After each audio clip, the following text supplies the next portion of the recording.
हर हर महादेव। सावन का हर दिन भगवान शिव की आराधना के लिए विशेष माना जाता है, लेकिन सावन सोमवार का महत्व सबसे अधिक है।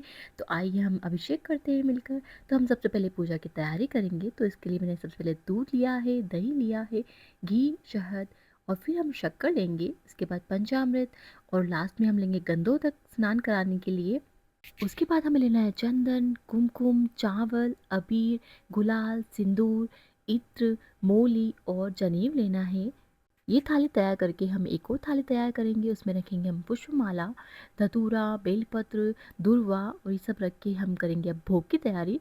तो भोग के लिए मैंने एक पान का पत्ता लिया है। उसके ऊपर हम रखेंगे सुपारी, लौंग, इलायची और हम रखेंगे एक फल। आप अपने कोई भी फल ले सकते हैं। एक मिठाई रखनी है और रखेंगे हम दक्षिणा के रूप में। आप अपने अकॉर्डिंग दक्षिणा रख सकते हैं। और अभी मैं यहाँ पे कर रही हूँ आरती की तैयारी। तो आरती के लिए मैंने अष्टक बनाया है और उस पे हम रखेंगे पान का पत्ता। एक हम 2 दीपक लेंगे, उसमें एक में रखेंगे हम कपूर और एक में हम घी की बाती रखेंगे। उसके बाद हम धूप और दीप जला करके अभिषेक की तैयारी करेंगे। तो हम सबसे पहले पुष्प हाथ में लेने हैं और भगवान का आह्वान करना है। आह्वान करने के बाद हम सबसे पहले जल अर्पित करेंगे और उसके बाद हमें दूध अर्पित करना है। दूध शुद्धता, प्रेम और सात्विकता का प्रतीक माना जाता है। मान्यता है कि इससे भगवान शिव प्रसन्न होते हैं और जीवन में सुख शांति बनी रहती है। और दूध स्नान कराने के बाद हमें पुनः शुद्ध स्नान करवाना है। उसके बाद हम दही अर्पित करेंगे। तो दही समृद्धि, स्वास्थ्य और स्थिरता का प्रतीक है माना जाता है। इसे अर्पित करने से परिवार में सुख शांति और खुशहाली बनी रहती है। पुनः शुद्ध स्नान करवाएंगे। फिर हम घी अर्पित करेंगे। घी तेज, ऊर्जा और सकारात्मकता का प्रतीक माना जाता है। ये जीवन में प्रकाश और शुभता का संदेश देता है। उसके बाद पुनः शुद्ध स्नान करवाएंगे। फिर हम शहद अर्पित करेंगे। शहद से जीवन में मधुरता और व्यवहार में मिठास बनी रहती है।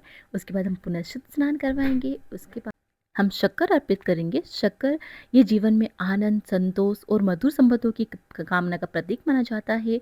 और उसके बाद पुनः शुद्ध स्नान करवाएंगे और लास्ट में हम अर्पित करेंगे पंचामृत। पंचामृत का अर्थ है 5 अमृतों का पवित्र मिश्रण। तो इस प्रकार पंचामृत केवल एक मिश्रण नहीं बल्कि भक्ति, पवित्र और शुद्धता का प्रतीक माना जाता है। उसके बाद हम पुनः शुद्ध स्नान करवाएंगे और लास्ट में हम अर्पित करेंगे गंधोदक। गंधोदक शीतलता और सुगंध का प्रतीक माना जाता है। भगवान शिव को अर्पित करने का भाव है कि जैसे हम सुगंध चारों ओर फैलती है, वैसे ही हमारे जीवन में सद्गुण, सकारात्मकता और शुद्ध विचार फैलते हैं। और अब हम अर्पित करेंगे भगवान के ऊपर इत्र। इत्र के बाद हम मोली चढ़ाएंगे भगवान पे और फिर हम जनेऊ अर्पित करेंगे। जनेऊ अर्पित करने के बाद में हमें थोड़ा सा जल छोड़ना है। उसके बाद हम चंदन और चावल, कुमकुम अर्पित करेंगे। चावल हमें धो करके अर्पित करने हैं भगवान शिव पर। अब हम बेलपत्र अर्पित करेंगे और बेलपत्र अर्पित करते समय एक मंत्र बोलना होता है। वो मैंने अपने वीडियो में पहले बता रखा है, तो अपने चैनल पे जाके देख सकते हैं। और जब भी हम बेलपत्र अर्पित करते हैं तो हमें तीनों पत्तों पे चंदन लगाना होता है। आप चाहें तो राम नाम लिख सकते हैं, ओम लिख सकते हैं। और उसके बाद हम माला अर्पित करेंगे, पुष्प अर्पित करेंगे। उसके बाद हमें दूर्वा अर्पित करनी है। अगर आपके पास शमी पत्र है तो शमी पत्र भी जरूर अर्पित करें, भगवान शिव को बहुत प्रिय है। उसके बाद हम धतूर फल अर्पित करेंगे और जो हमने भोग तैयार किया था वो भोग लगा देंगे। फिर हम करेंगे आरती और बस ऐसे ही हमारी पूजा पूर्ण होती है आज की।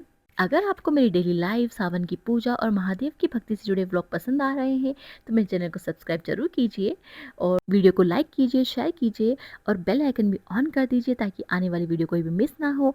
हर हर महादेव।